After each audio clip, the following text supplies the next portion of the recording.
গভীর রাতে পিঠা খেতে গেলাম ভূতের সাথে। কি কি ভূত ছিল?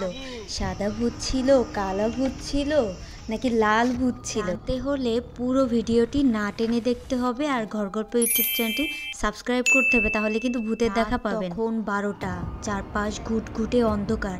আমরা দুজন হেঁটে চলছিলাম, নিজেদের পায়ের শব্দেও গাটা কেমন ছমছম করে উঠছিল। রোড ল্যাম্পের আলোগুলো ছাড়া চারপাশ একদম ঘুটঘুটে অন্ধকার, যেন পিছনে তাকালেও নিজের ছায়া দেখে ভয় পেয়ে উঠছিলাম। চারপাশে এত বেশি অন্ধকার ছিল, মনে হচ্ছিল অন্ধকারটাই আমাদের গিলে খাবে।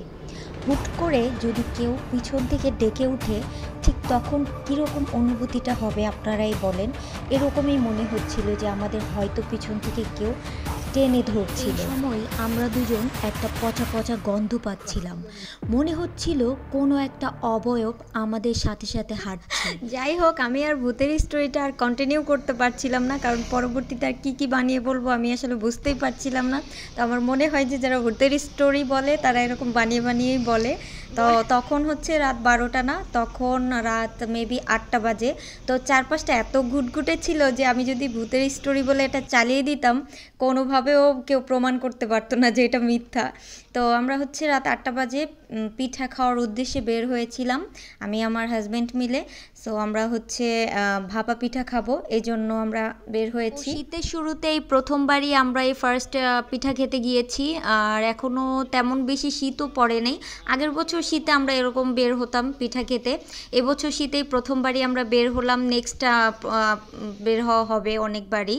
তো মানে জায়গাটা এত সুন্দর ছিল, মনে হচ্ছিল একটা গ্রাম্য ভাইব দিচ্ছিল। মানে গ্রামে আগে যখন বিদ্যুৎ ছিল না, তখন এরকম একটা বিষয় ছিল যে অন্ধকারের মধ্যে পিঠা বানানো হতো। ঠিক সেম একই রকম এখানে, অতটা বেশি লাইটিং নেই, বাট পিঠা বানানো হচ্ছে ভাপা পিঠা। আর এখানে প্রচুর লাইন ছিল মানে পিঠার, তো মানে তারা বানিয়ে দিয়ে পারছিল না, এরকম একটা অবস্থা। আমি পিঠার ভিডিও করব কি, এখানে মানে পিঠা বানানোর সাথে সাথেই শেষ হয়ে যাচ্ছিল। তো দেখতেই পাচ্ছেন যে 3-4টা চুলা একটা না, কি সুন্দরভাবে পিঠা বানাচ্ছে তারা। সিরিয়ালে দাঁড়িয়ে আছি পিঠা খাওয়ার জন্য। তো এই যে ফাইনালি আমরা হচ্ছে পিঠা পেয়েছি, আর এই পিঠায় পর্যাপ্ত নারকেল এবং খেজুরের গুড়টা দেয়, যার কারণে আমাদের কাছে ওনাদের পিঠা খুবই ভালো লাগে। আর প্রায় আমরা আর কি খেতে আসি এখানে। চারপাশ এত বেশি ঘুটঘুটে অন্ধকার ছিল যে পিঠাও আর কি মোবাইলে ফ্ল্যাশ দিয়ে দেখানো লাগছে। তো আমরা পিঠা খাওয়া শেষ করে পাশেই একটা টেন্ট তৈরি করেছে, ওখানে চলে এসেছি। আর এই টেন্টের চারপাশে যে আলোগুলো লাইটিংগুলো করেছে, সেইটাও এত অন্ধকারের মধ্যে পর্যাপ্ত লাগছে না। মানে অন্ধকারের পরিমাণটা এত বেশি ছিল যে মনে হচ্ছিল যে এই আলোগুলাও কম হচ্ছে। আমাদের সাথে পিঠা খেতে লাল, নীল, হলুদ, সবুজ সব ভূতই আসছে। কারণ ভূত আসছে কিনা তা তো আমরা জানি না, ভূত হচ্ছে অদৃশ্য জিনিস, আসতেও পারে পিঠা খেতে, তাদেরও তো ইচ্ছা হতে পারে পিঠা খাওয়ার।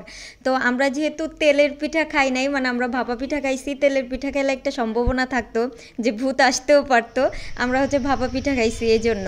তো সব কিছু মিলিয়ে আমার এই পিঠা খাওয়া প্লাস এই ঘোরাঘুরি ভিডিওটা কেমন লাগলো অবশ্যই কমেন্টে জানাবেন। এই জায়গাটা ছিল জাহাঙ্গীরনগর বিশ্ববিদ্যালয়ে, আমাদের বাসার পাশেই। তো আমরা প্রায় এখানে আসি পিঠা খেতে, আর শীত শুরু হয়ে গেলে অনেক দূর থেকেও মানুষ আসবে এখানে পিঠা খেতে। আমাদের ঘোরাঘুরি শেষ করে অনেকগুলা ভূত একসাথে বাসায় নিয়ে গেলাম, তারা আমাদের সাথে মজা করতে করতে বাসায় আসছে। আর ভূত বলে কিন্তু কিছুই নাই। ভিডিওটি ভালো লেগে থাকলে অবশ্যই আমার ঘর গল্প ইউটিউব চ্যানেলটিকে সাবস্ক্রাইব করে পাশে থাকবেন। আল্লাহ হাফেজ।